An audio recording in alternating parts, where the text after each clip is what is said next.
இது பழைய காலத்தை நினைவூட்டும். നമ്മുടെ മുൻ ഡെപ്യൂട്ടി ഡയറക്ടർ ബഹുമാനപ്പെട്ട നമ്മുടെ വിശിഷ്ട അതിഥിയായി എത്തിയിരിക്കുന്ന കൃഷ്ണ സാറ് ഇവിടെ എന്ന് മാത്രം പറഞ്ഞുകൊണ്ട്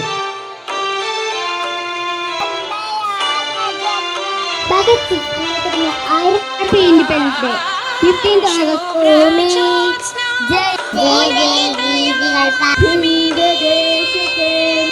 തായം കാത്തിര തന്നളം